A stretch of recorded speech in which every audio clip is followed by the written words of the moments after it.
apa kabar semuanya Bapak Ibu yang guru-guru hebat di SMA Negeri 8 Banda Aceh. Saya hari ini ingin menyebarkan pemahaman dan penerapan pengalaman budaya positif yang ada di SMA Negeri 8 Banda Aceh. Saya harap nanti di sesi tanya jawab kita bisa saling sharing tentang anak-anak kita di SMA Negeri 8 Banda Aceh. Oke, lanjut. Semoga Bapak Ibu hari ini sehat dan selalu dalam keadaan yang sangat menyenangkan. Kita mulai dari slide pertama. Bapak Ibu guru, kita mulai dari slide pertama, yaitu konsep inti budaya positif. Nah, di sini ada 8 hal yang harus kita lakukan untuk menerapkan budaya positif di SMA Negeri 8 Banda Aceh. Pertama adalah perubahan paradigma belajar.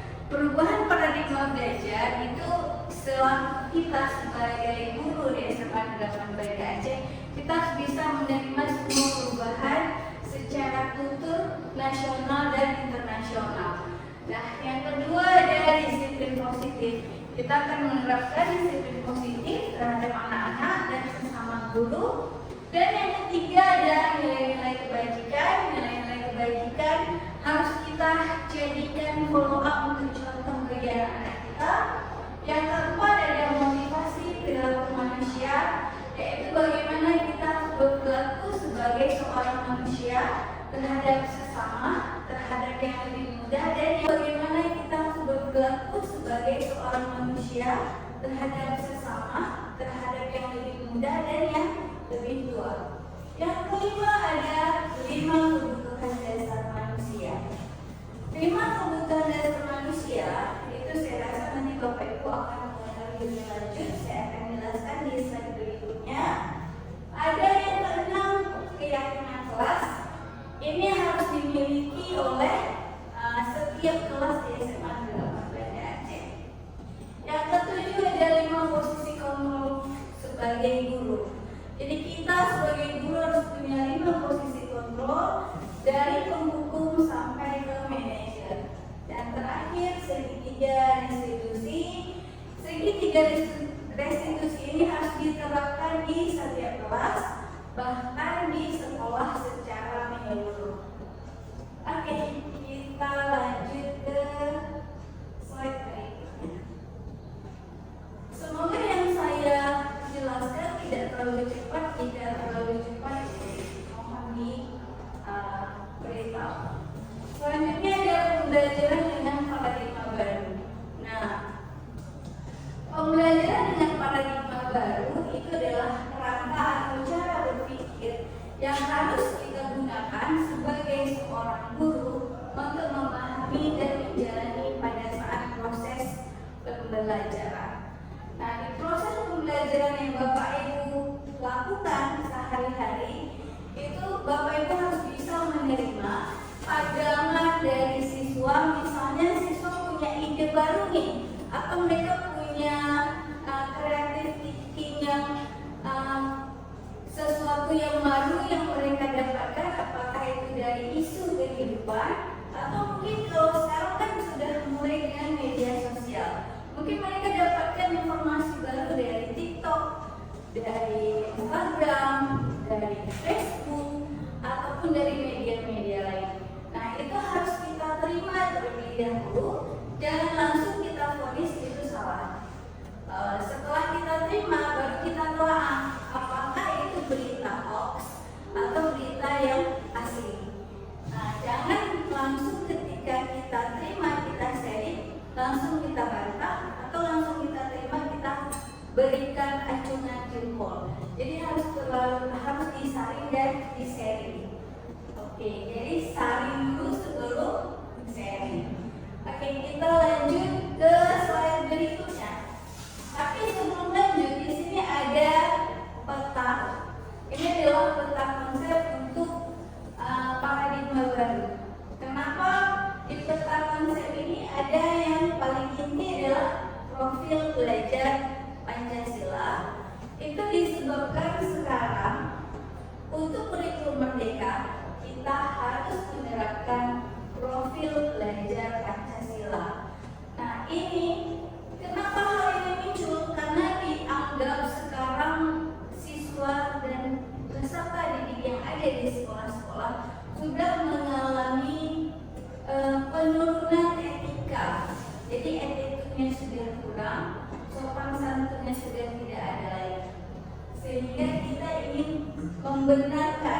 membenahi sebuah perilaku yang baik, karakter dan kepribadian yang bagus untuk siswa sebagai pemimpin emas di 2045. Nah, yang pertama ada kebinekaan global. Jadi kebinekaan global itu adalah kebinekaan artinya beragam ya. Indonesia ini terdiri dari ribuan pulau, ribuan suku, bahkan beragam agama. Itu disebut kebinekaan global. Jadi kita harus punya rasa untuk toleransi di sini dan bisa saling menerima walaupun berbeda. Selanjutnya, yang paling penting adalah beriman dan bertakwa kepada Tuhan yang Maha Esa. Itu yang paling pokok. Kita sebagai manusia harus punya keyakinan, harus punya agama. Karena ini bukan lagi masanya ateis. Jadi sangat penting bahwa kita harus punya agama dan kita harus beriman dan bertakwa kepada Tuhan yang Maha Esa. Khususnya kita di Aceh, insya Allah kita masih mayoritas Islam, sehingga kita harus bertakwa hanya kepada Allah Subhanahu Wa Taala dan kita harus berakhlak mulia terhadap orang yang lebih tua dan guru di sekolah, orang tua di rumah, bahkan orang lain yang lebih tua di masyarakat. Nah, selanjutnya ada mandiri. Mandiri di sini kita menginginkan anak-anak ini secara mandiri itu bisa membentuk potensi mereka sendiri tanpa harus tergantung dengan orang lain. Selanjutnya ada bernalar kritis. Bernalar kritis kita mengharapkan siswa kedepannya punya kreativitas untuk menciptakan inovasi baru. Mereka bisa menciptakan sebuah produk dan bisa digunakan oleh masyarakat luas. Sama dengan kreatif. Nah, apa bedanya bernalar kritis dengan kreatif? Kalau bernalar kritis itu bernalar kritis kita berusaha menciptakan ide untuk sebuah perubahan. Jadi bernalar ini masih menciptakan ide, belum dalam bentuk kreativitas. Nah, kalau kreatif itu kita sudah menciptakan produknya dari bernalar kritis tadi. Jadi setelah bernalar kritis kita dapatkan kreativitasnya. Kreativitas itu bisa berbeda. Misalnya antara si A dan si B punya bernalar kritisnya sama, tetapi hasil kreatifnya bisa berbeda. Misalnya temanya tentang kewirausahaan. Nah, kewirausahaan ide untuk kreativitasnya bisa berbeda-beda tergantung apa yang dipikirkan selanjutnya. Nah, yang terakhir adalah bergotong royong. Bergotong royong itu katanya dari gotong dan royong. Bergotong royong artinya kita bekerja sama. Apa beda bergotong royong dengan bekerja sama? Nah, mungkin kalau bekerja sama bagian dari gotong royong. Gotong royong belum tentu bekerja sama atau sebaliknya. Nah, coba dipahami. Kalau bekerja sama itu hanya dua arah, hanya dua pihak. Misalnya si A dan si B atau kelompok A dan kelompok B. Tapi jika bergotong royong itu selain bekerja sama, mereka tidak mengharapkan atau tidak menginginkan imbalan untuk kerjasama yang sudah dilaksanakan. Itulah bedanya gotong royong dengan bekerja sama. Jadi gotong royong lebih mendalam, tidak mengharapkan imbalan. Oke ya, kita lanjut ke slide berikutnya.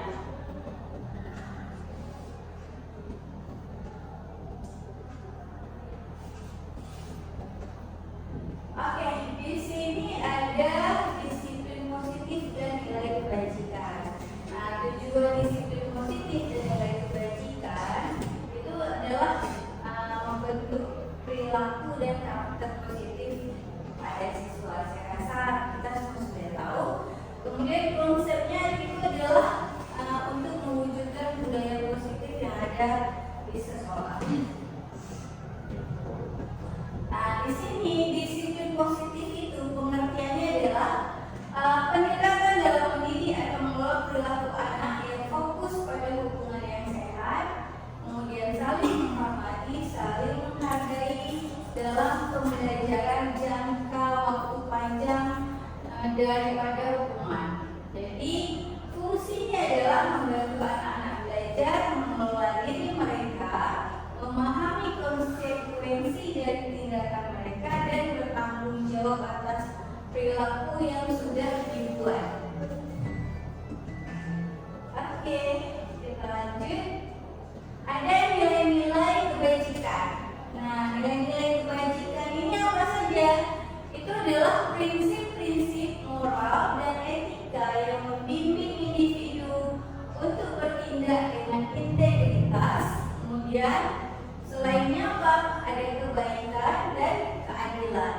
Nah, nilainya itu di sini kita bisa melihat ada pada profil pelajaran Pancasila yang kita sudah terangkan tadi, mulai dari beriman, bertakwa kepada Tuhan Yang Maha Esa, kemudian mandiri, bernalar kritis, berkebinekaan, bergotong royong, dan mandiri.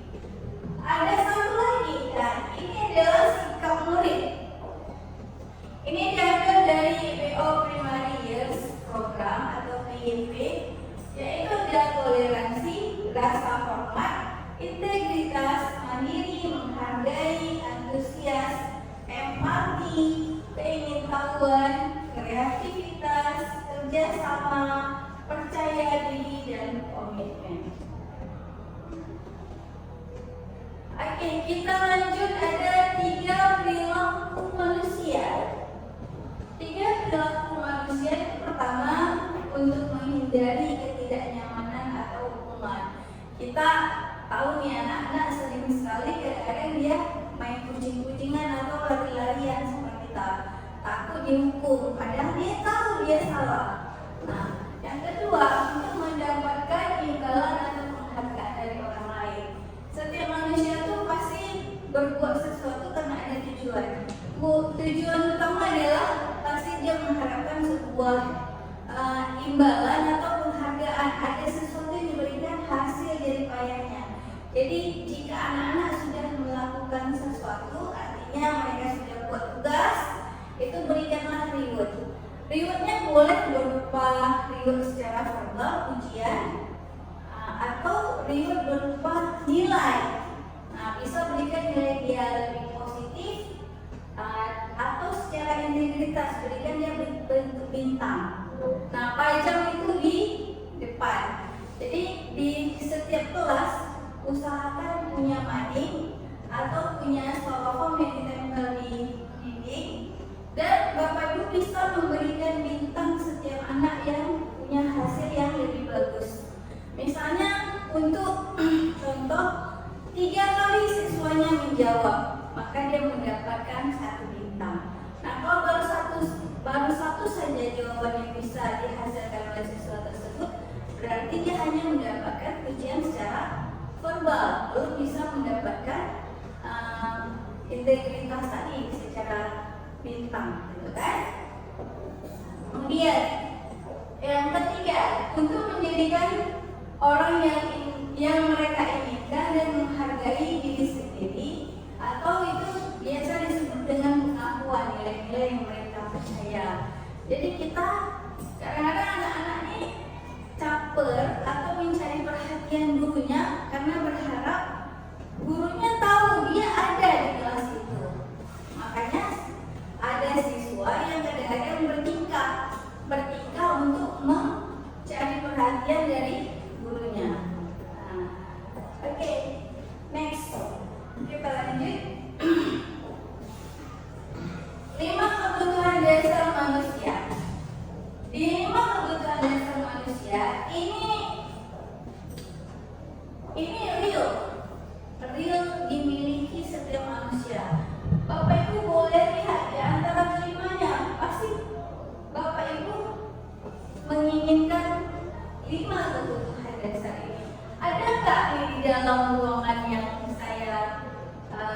menjelaskan ini bahwa di antara limanya dia nggak butuh. Ada yang nggak butuh di antara lima saya. Dan saya sepertinya tidak butuh kasih sayang gitu. Karena sudah banyak kasih sayang di dalam badan. Ya ada ya, nggak ada. Pasti semuanya kita butuh kasih sayang. Jadi item yang ada di depan itu tidak hanya siswa. Semua manusia itu memiliki 5 kebutuhan dasar. Bahkan orang gila juga butuh kelima dasar ini. Orang yang tidak waras, apalagi yang waras. Nah, kita mulai kebutuhan bertahan hidup. Kebutuhan bertahan hidup, semua manusia memang hidup untuk bertahan atau bertahan untuk hidup. Makanya apa yang dibutuhkan untuk bertahan hidup? Pertama, mereka menjaga kesehatan. Kemudian memenuhi kebutuhan dasar lainnya seperti makan, minum, tidur, dan yang lainnya. Itulah untuk bertahan hidup. Nah, kemudian kasih sayang dan rasa diterima. Semua manusia menginginkan rasa kasih sayang. Tidak ada yang tidak mau kasih sayang. Makanya juga kita sebagai manusia yang diciptakan laki-laki dan perempuan. Bahkan untuk yang mohon maaf mungkin antara laki-laki dan perempuan ada yang kedua-duanya, yang biasa disebut bencong gitu kan, ataupun yang tidak normal, yang manusia yang tidak normal pun membutuhkan kasih sayang. Orang gila dan tidak waras pun membutuhkan kasih sayang. Semua manusia membutuhkan kasih sayang dan mau diterima oleh keluarganya, oleh temannya, oleh masyarakat, dan oleh orang-orang di lingkungan sekitarnya. Nah, selanjutnya penguasaan. Penguasaan ini biasanya lebih ke pengakuan atas kemampuan. Ada yang anak-anak kita ya, ini terutama ke anak-anak. Kadang-kadang dia sudah membuat lebih. Ternyata ada temannya yang ingin menyontek. Nah, dia ingin pengakuan lebih nih. Ketika kadang-kadang kita salah, yang memberi contekan dapat nilai lebih rendah, yang mendapat contekan dapat nilai lebih tinggi. Nah, protes ya. Nah, ketika anak-anak protes itu berarti mereka sudah bisa bernalar kritis dan punya critical thinking yang bagus. Kalau Bapak Ibu harus bertanya-tanya, malah kalau diam aja anak-anaknya nggak ada yang protes, nah itu bingung, berarti mereka tidak punya penguasaan atau pengakuan atas kemampuan dia. Nah, itu yang harus diwaspadai. Selanjutnya, kebebasan. Nah, di kebebasan itu adalah kebutuhan akan dilihat. Kalau saya bilang sekarang kan kita udah masanya demokrasi. Nah, anak-anak kita justru lahir di zamannya generasi Z ya. Kalau sekarang disebut generasi Z. Artinya apa? Kebebasan itu memang yang paling utama. Jadi freedom, mereka ingin merasa bebas, tidak mau dikekang, dan kalau bisa tanpa aturan. Nah, beda dengan zamannya generasi X ataupun generasi Y. Nah, kalau saya mungkin di generasi Y, tapi masih punya aturan, masih punya attitude, masih punya tata krama. Jadi kebebasan walaupun kebutuhan tetapi tergantung kepada lingkungan dan masyarakat budaya tempat kita tinggal. Ini yang harus dibiasakan ke anak-anak. Mereka boleh bebas, boleh demokrasi, tetapi demokrasinya itu terpimpin ataupun terarah. Jadi sepengetahuan gurunya dan juga sepengetahuan orang tuanya. Misalnya, contoh, anak-anak pengen bebas hari ini, boleh nggak kalau misalnya soalnya dari 5 jawab 3. Saya nggak usah jawab semua satu aja, jawab yang siswa lain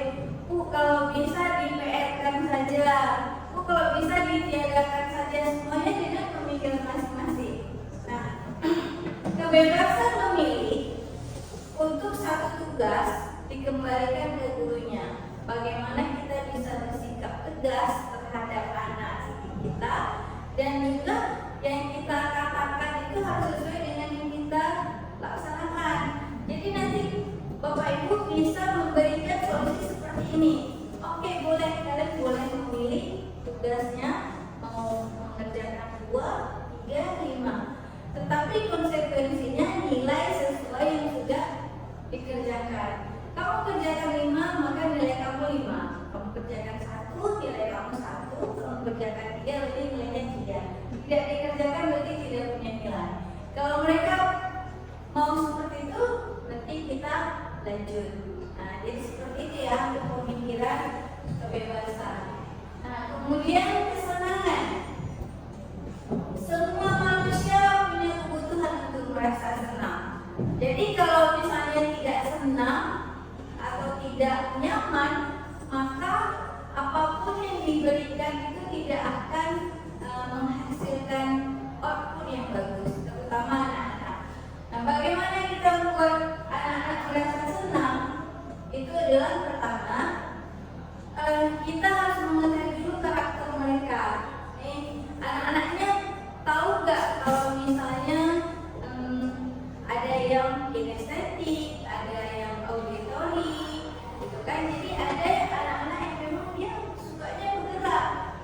Dia jalan-jalan dari ujung sana ke ujung sini, itu memang kebiasaan dia. Jadi jangan dibuat dia harus duduk dengan diam gitu.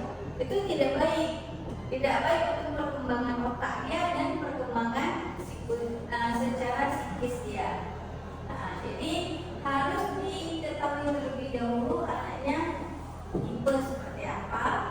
Bukan berarti kalau satu kelas ada yang 5 kinestetik, masa mereka jalan-jalan semua kacau di kelas gitu kan. Nah, untuk anak kinestetik berikan dia yang sesuai kinestetik. Misalnya berikan dia kesempatan, kalau menurut saya ya, misalnya saya pelajaran fisika, maka yang kinestetik kita berikan tugas tambahan untuk menjawab atau memberikan ide dia itu di jalan. Jadi contoh, kita misalnya materinya di fisika besaran dan satuan. Nah, di besaran satuan untuk anak-anak kinestetik, biasakan dia mencari gambaran tentang apa itu besaran. Coba digambar di kertas, kemudian tempelkan.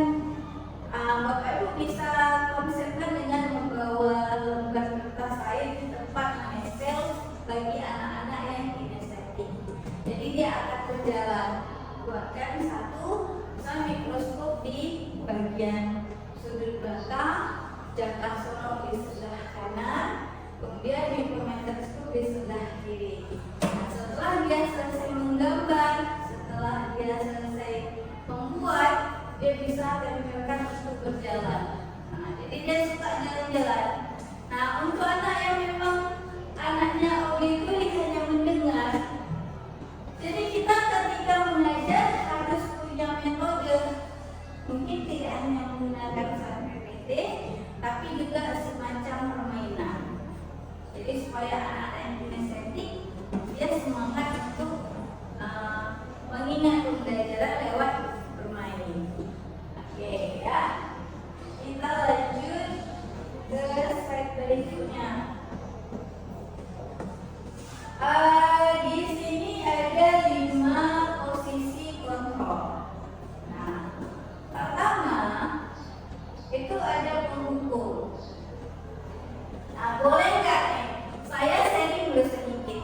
Bapak Ibu pernah nggak mengalami proses untuk penghukum, di mana kita sebagai guru itu selalu menggunakan hukuman itu sebagai alat utama untuk mengendalikan perilaku siswa supaya mereka tidak bertingkah.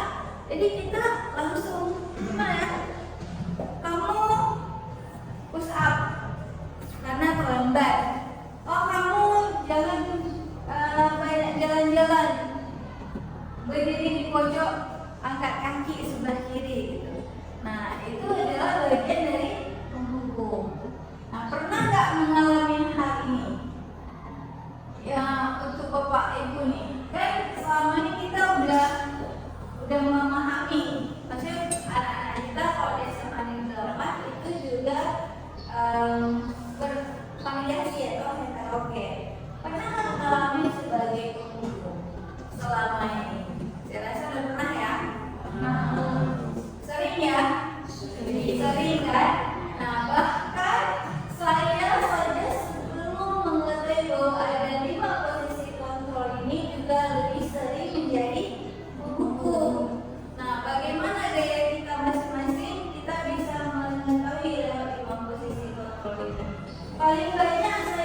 apakah guru yang sebagai penghukum?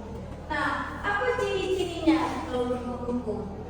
Biasanya nih guru penghukum itu adalah lebih arogan, penampilannya arogan, kemudian mungkin tipe wajah tidak ramah, gitu kan? Kemudian apalagi bicaranya tegas. Nah, Bapak Ibu pasti udah bisa saling tahu nih. Kira-kira siapa nih yang guru di SMA Negeri 8 yang sifatnya penghukum? Itu kan sudah terlihat. Ya kan, guru-guru hebat pasti bisa lebih cepat membaca. Nah, yang sifatnya lebih tegas, kemudian mungkin intonasinya lebih kuat. Ketika mungkin jalan dari sudut sini, siswa di sudut sana langsung lari, gitu kan? Itu karena biasa sebagai penghukum. Nah, apakah guru-guru sebagai penghukum ini disenangi oleh siswa? Tidak. Kalau di generasi Z sekarang, guru sebagai penghukum itu tidak dominan dan mungkin tidak disukai oleh hampir semua siswa, ya kan? Nah, jadi seperti ini contoh kalimatnya. Patuhi aturan saya atau awas ya. Nah, biasanya itu mengancam. Jadi ada sedikit nada mengancam. Selanjutnya, kamu selalu aja salah, nggak pernah benar. Jadi selalu menyalahkan siswanya. Kemudian selanjutnya, pasti selalu yang terakhir selesai. Nah, kita kadang tidak tahu saat kita memberikan kata-kata seperti ini kepada anak-anak, itu ribuan sel otak dia itu putus. Nah, secara psikologis. Jadi secara psikologis, satu bahasa, patuhi aturan saya atau awas, itu hanya satu kalimat dengan beberapa kata yang sangat tegas, intonasi keras, itu dapat memutuskan beberapa, bahkan mungkin miliaran sel otak anak. Nah, gimana kalau anak kita yang dibuat seperti itu putus sel otaknya? Mau nggak? Enggak kan? Nah, seperti itu juga orang tua lain. Jadi itu yang harus kita waspadai. Kita sebagai guru harus lebih mewaspadai bahwa kita tidak boleh sebagai penghukum. Kecuali kapan? Di saat-saat yang paling penting. Misalnya siswa A ini sudah berkali-kali, sudah mungkin bukan lagi 3-7 kali, bahkan mungkin sudah lebih dari 10 kali tidak berubah.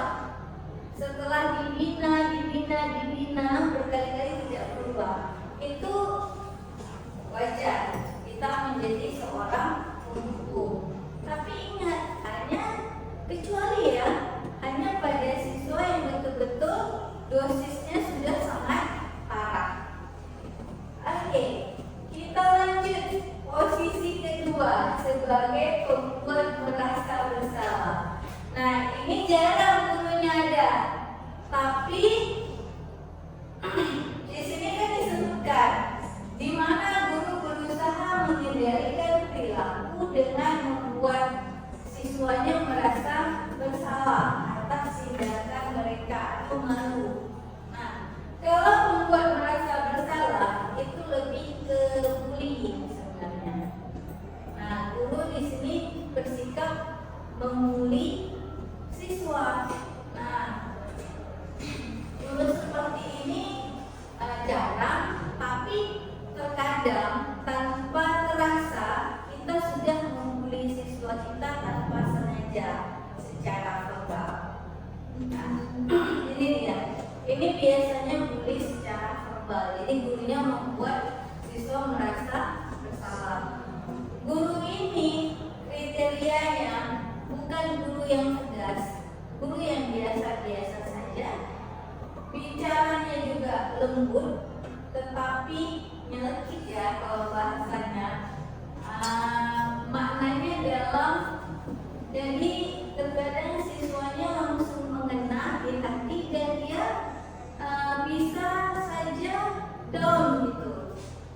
merasa malu dan merasa dia tidak berguna.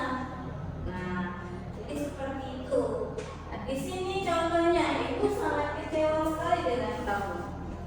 Itu udah merasa sangat membuat salah sebenarnya. Kembali ke siswanya. Ada siswa yang sensitif. Dia langsung begitu dikasih ujian, ibu sangat kecewa sekali dengan kamu. Dia langsung merasa dia bersalah. Tapi ada siswa yang tidak sensitif sama sekali. Berkali-kali kita sebutin ya dia biasa-biasa aja. Kenapa dia udah kebal dengan bahasa yang mengecewakan. Nah, itu bisa saja pengaruh dari rumah. Bisa aja siswa tersebut di rumah udah biasa dimarahin. Jadi dia sampai di sekolah kebal, nggak masalah lagi dimarahin, itu udah biasa. Nah, jadi beda siswa, beda karakter, juga beda nomenklaturnya. Kayak mana dia di rumah, kayak mana dia di sekolah. Nah, selanjutnya ke posisi sebagai teman. Nah, ini sudah mencapai tahap yang bagus. Nah, kita sebagai guru sebaiknya harus lebih seperti teman. Kenapa sih sebutkan seperti itu? Karena kita posisi di SMA Negeri 8 Banda Aceh. Anak-anak SMA itu adalah anak-anak yang sudah mengalami masa pubertas.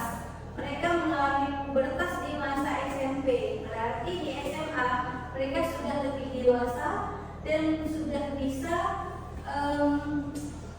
merencanakan masa depan. Nah, mereka lebih berpikir lebih dewasa. Jadi kita sebagai teman itu biasanya kita harus bisa mengendalikan perilaku siswa kita dengan menjadi teman dekat dia, menjadi tempat curhatnya. Kalau dia tidak bisa curhat di rumah dengan orang tuanya yang sibuk, dengan orang tuanya yang mungkin mengalami broken home, maka dia bisa curhat kepada ibu bapak di sekolah. Nah, terutama untuk layanan konseling. Nah, ini paling bagus fungsinya menempatkan siswa sebagai teman. Kenapa? Ketika kita masuk ke mereka sebagai teman, maka mereka akan memberikan semua informasi yang kita mau. Mereka akan memberikan semua yang kadang-kadang mereka sembunyikan dari orang tuanya, mereka sembunyikan dari guru-guru yang notabene dari guru hukum gitu kan. Maka dia akan ceritakan semuanya ke kita sebagai teman. Nah, ini tidak gampang. Nah, coba nih Bapak Ibu pernah nggak menjadi teman di bagi anak-anak dirinya? Nah, itu harus lebih feel jadi feelingnya itu harus lebih bagus. Jangan sampai anak-anak jadi ilfil. Kalau udah ilfil mereka nggak akan mau berteman lagi. Ada satu hal yang harus kita pagari ketika kita menjadi teman dengan anak-anak kita. Kita jangan terobsesi kita yang mengikuti mereka, tapi kita harus bawa mereka untuk mengikuti kita. Jadi itu siapa yang duluan mempengaruhi, itu dia teman. Kalau kita terpengaruh dengan mereka, berarti kita gagal. Kita bukan sebagai teman, tetapi kita dipengaruhi oleh siswa untuk berbuat seperti siswa. Nah, diperhatikan ini posisi kontrol sebagai teman tipisnya seperti kulit bawang. Jadi bisa saja kita yang tertarik menjadi dia atau dia tertarik ke arah kita. Ya, jadi posisi kontrol seperti ini. Nah, ayo ingat tidak bantuan Bapak selama ini. Berarti itu kan ada hubungan mutualisme. Nah, mungkin kita pernah membantu dia, suatu saat kita akan mencoba meminta bantuan dari dia. Nah, Bapak udah bantu kamu lah tadi. Nah, ayo sekarang giliran kamu nih. Bantu dia apa yang Bapak mau. Tadi Bapak udah berikan yang kamu minta, sekarang yang Bapak minta kamu berikan. Jadi semacam ada hubungan mutualisme, ada hubungan timbal baliknya. Nah, selanjutnya yang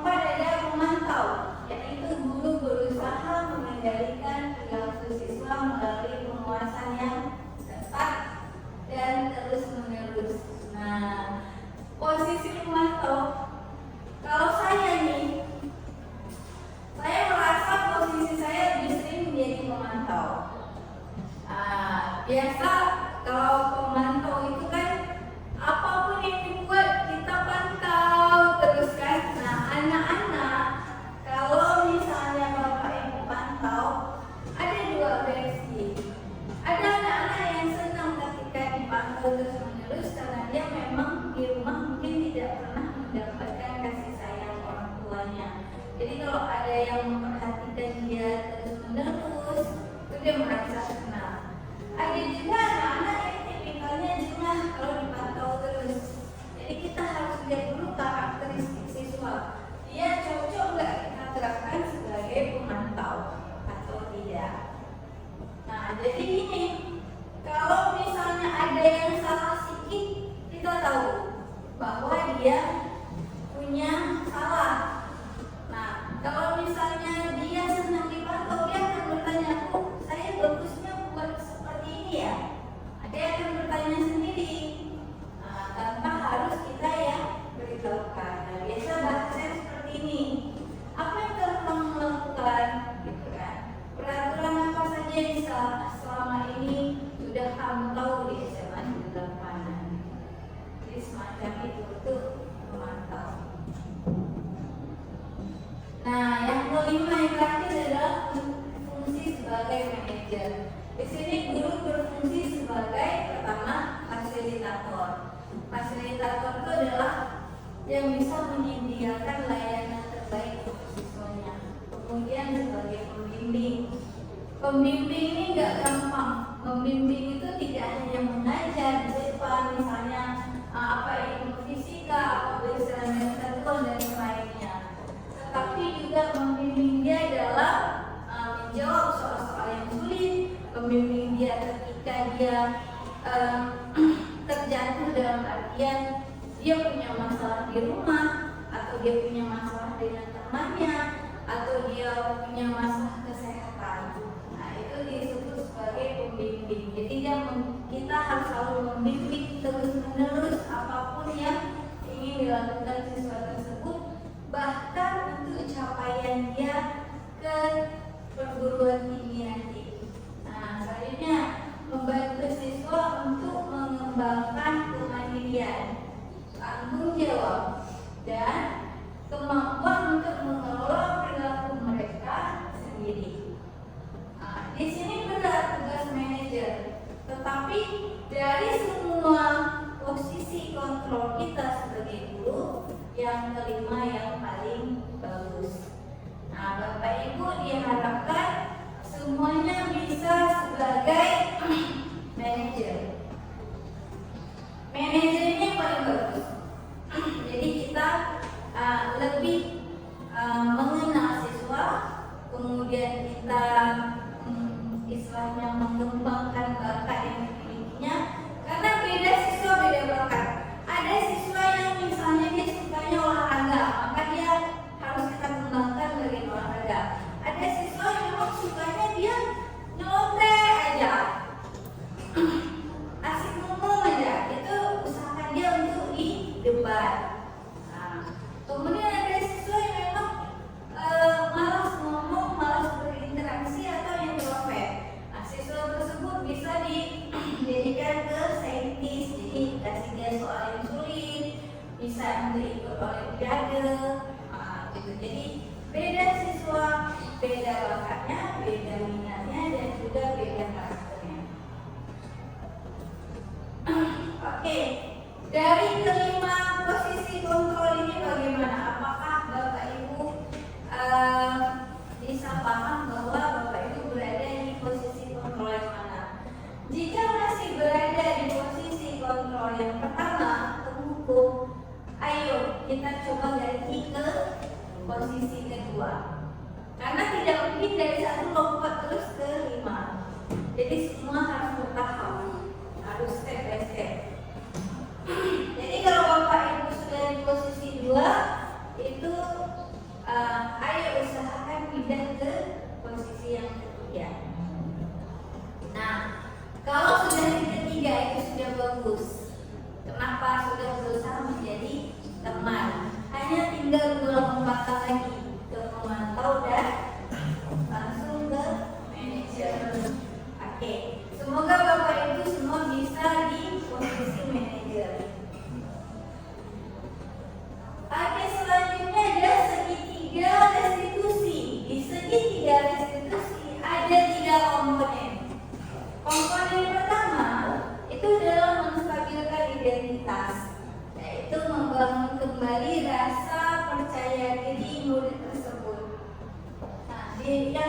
kedua, memvalidasi pilihan atau mengakui perilaku dan pilihan yang telah diambil.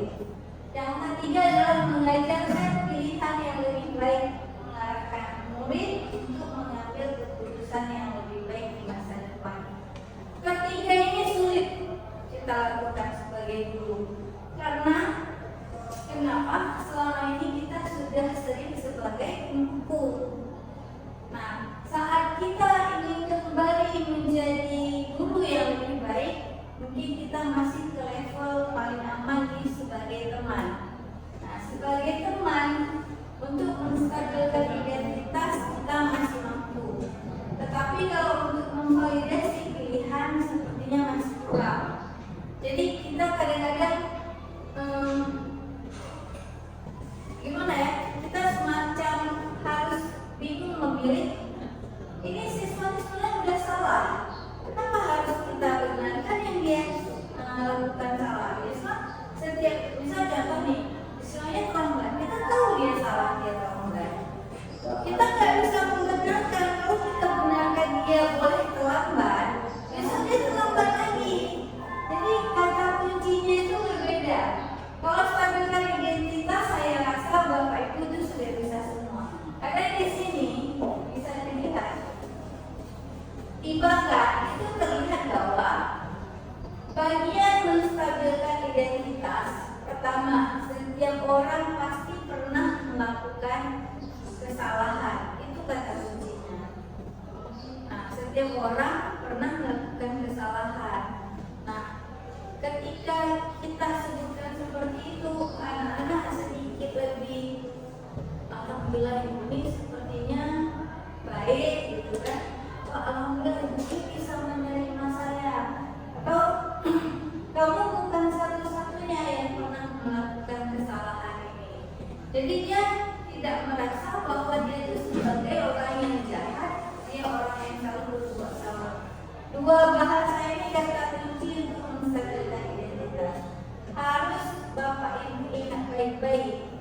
Jadi harus sering menyebutkan kepada anak-anak seperti ini, kamu bukan satu-satunya yang sering bersalah. Ini bukan kamu satu-satunya yang sering terlambat. Yang lain juga. Jadi dia tahu, alhamdulillah kalau dia memang baru pertama.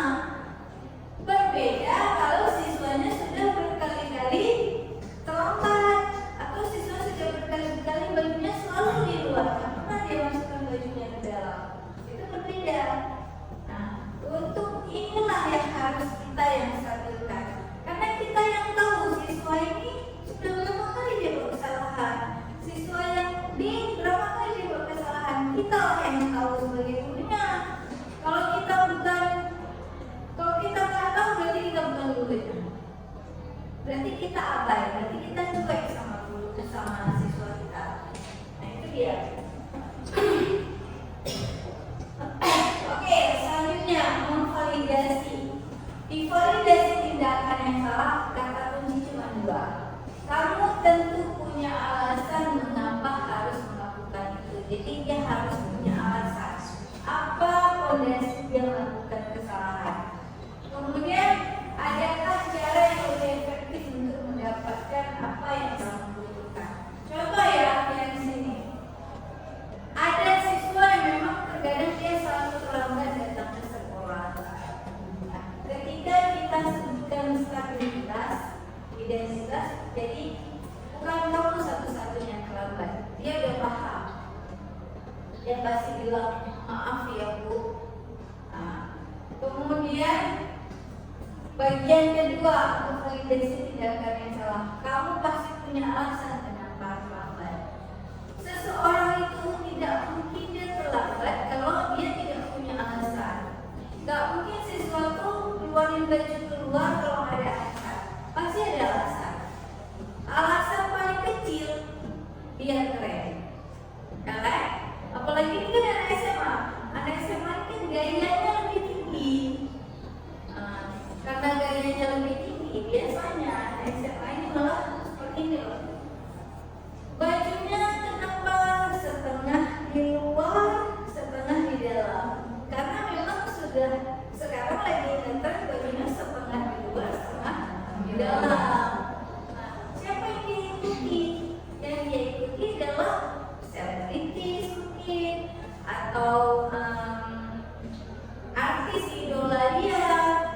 Jadi seperti itu. Pasti ada alasannya, nggak mungkin dia berbuat sesuatu itu tanpa alasan. Nah, bisa aja dia terlambat sekolah karena harus mengantar adiknya terlebih dahulu. Atau mungkin dia harus mengantar kue yang ke kantin-kantin atau ke warung-warung untuk membantu orang tuanya. Jadi ini harus jelas validasinya. Kenapa? Dan kita harus temukan apa masalah dia. Ketika kita temukan masalah dia, baru kita bisa menyelesaikan solusinya, memberikan dia solusi. Jadi di sini menanyakan keyakinan atau di situ mengajarkan pilihan yang terbaik. Kita harus bisa mengarahkan siswa tersebut untuk mengambil keputusan, bukan kita, tapi dia putuskan sendiri kehidupan dia mau menjadi apa. Nah, contoh seperti ini. Kamu ingin menjadi orang yang seperti apa? Ini asik bangun tidur telat-telat, kecuali ketika kita tanya nih, apa alasan terlambat? Bangun tidurnya terlambat, itu bahaya. Ketika dia bangun tidur terlambat, artinya dia tidak sholat subuh. Nah, kalau sholat subuhnya tidak ada, berarti fondasi agama yang agamanya tidak ada tentu. Nah, itu yang harus dibenarkan. Kita harus mencari kebenaran itu dan kita harus ajarkan dia sesuatu yang benar, budaya positifnya ke dia. Nah, nanti dia akan menyadari, oh berarti mulai besok dia harus bangun lebih pagi, bukan karena harus ke sekolah, tapi karena harus sholat subuh. Intinya bangun pagi itu untuk sholat subuh. Setelah dia sholat subuh, baru dia mandi dan ke sekolah. Itu dia. Jadi bangun pagi belum ke sekolah aja, tetapi paling penting apa? Sholat subuhnya. Kenapa? Karena kita adalah yang tadi ya, kita kembali ke peta konsep tadi, profil belajar Pancasila. Apa yang paling utama? Beriman dan ketakwaan kepada Tuhan yang Maha Esa menurut agama kita. Nah, jadi seperti itu. Nah, oke, kita lanjut ke slide berikutnya. Nah, di sini ada contoh penerapan segitiga restitusi. Nah, Bapak Ibu mungkin bisa membaca sendiri. Ini ada sebuah kasus. Mungkin tidak terjadi di sekolah kita di SMA Negeri 8 Banda Aceh. Nah, tapi ini bisa menjadi pembelajaran untuk anak-anak didik kita dan juga di sekolah kita. Saya bacakan ya. Pertama Pak Joko. Nah, Mario Adi, Bapak tadi dengan laporan dari guru PKN kantin, sepertinya kalian ada masalah. Artinya apa? Jam istirahat mereka lempar-lemparan makanan di kantin, tapi tidak sengaja melempar wajah gurunya. Nah, itu sebuah masalah. Nah, bagaimana cara mendapatkan informasi pertama untuk validasi, untuk menstabilkan identitas? Nah, seperti ini Pak Joko. Kalian main lempar-lemparan makanan di kantin kena wajah Ibu Ina ketika beliau sedang lewat. Nah, mereka jawab iya. Artinya itu udah stabil, identitasnya udah jelas bahwa memang benar mereka yang melempar kuenya sehingga kena gurunya. Nah, tapi dengan wajah sedih nih. Kenapa? Berarti punya rasa kan? Mereka udah tahu mereka salah. Nah, kemudian ada informasi yang Bapak mau tambahkan. Beliau tanya ke Adi. Nah, Adi jawab, kami tidak bermaksud melakukannya. Artinya apa? Artinya kami tidak sengaja. Nah, kemudian Pak Joko nanya lagi nih, apa kalian tahu kalau kalian berada dalam masalah sekarang? Nah, ini sudah memvalidasi tindakan tadi. Jadi biar mereka tahu udah dalam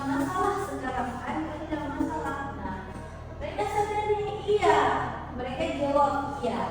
Artinya mereka sadar bahwa mereka salah. Kemudian Pak Joko mengatakan lagi, Bapak di sini bukan untuk mencari siapa yang salah. Nah, Bapak di sini untuk menyelesaikan sama-sama persoalan yang kalian hadapi, untuk memperbaiki situasi. Nah, mereka jawab iya. Nah, Bapak langsung jawab lagi. Nah, iya, Bapak bisa melihat kalian merasa senang melakukannya, tapi yang kalian berikan orang lain. Jadi di sini setelah divalidasi mereka sudah tahu bahwa mereka bersalah. Nah, jadi bapaknya langsung bilang, pasti seru kan yang tadi main-main lempar-lemparan. Mereka merasa masih senang untuk lempar-lemparan. Jadi setelahnya Pak Joko langsung bilang nih, bagaimana dengan keyakinan kelas? Nah, ini sudah ke tahap yang ketiga. Tapi yang pertama sudah stabilitas identitas sudah jelas, mereka sudah tahu mereka buat salah, bahwa mereka melakukan kesalahan. Yang kedua, sudah validasi kegiatan, sudah diberitakan bahwa alasannya kenapa, kan tidak sengaja. Kemudian yang ketiga, untuk menanyakan keyakinan kelas. Nah, di sini Pak Joko sudah menanyakan bahwa apakah kamu tahu keyakinan yang sudah dibuat di kelas. Nah, mereka jawab, kami harus bersikap baik satu sama lain. Nah, artinya menghormati orang lain dan diri sendiri.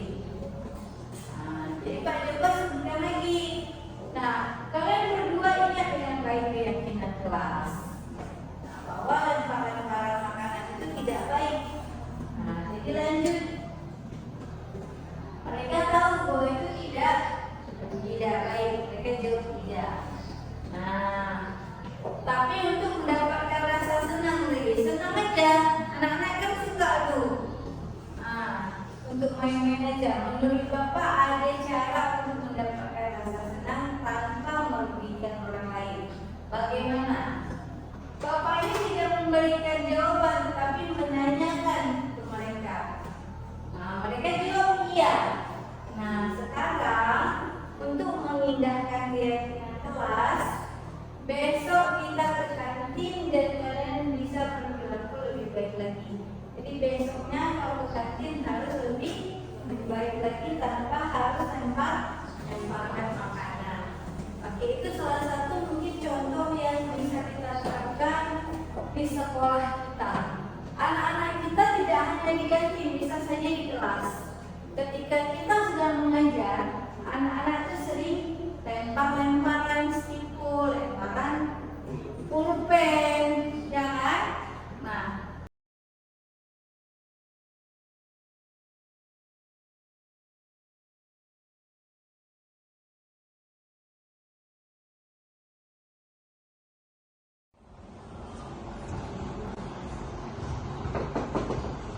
Assalamualaikum. Waalaikumsalam warahmatullahi wabarakatuh.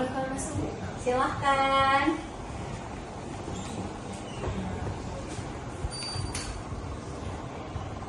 Icut sama Rona, tahu kenapa ibu panggil ke dalam ruangan ini? Tahu karena kami buat salah. Oke. Kesalahan apa yang sudah kalian buat? Bermain HP saat jam pelajaran.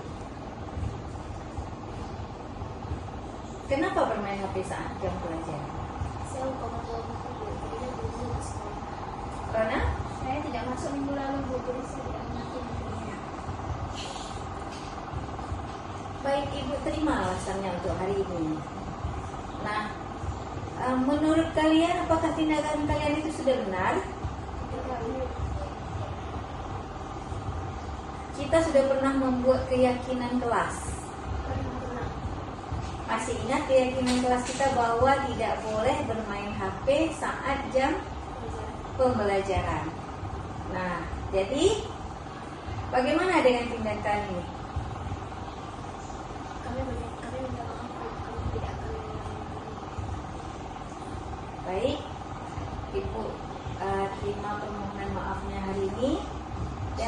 kita akan membuat perjanjian bahwa hal ini tidak akan terulang kembali.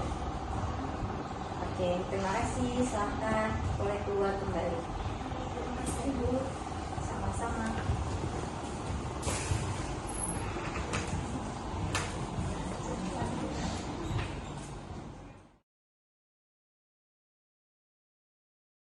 Saya Cik Hafifah dan saya Rana Tusina. Kami menyadari kesalahan yang kami buat dan kami mohon maaf serta berjanji tidak akan mengulanginya lagi. Kami sadar keyakinan kelas kami menyepakati tugas siswa untuk belajar dan melaksanakan tugas dengan baik.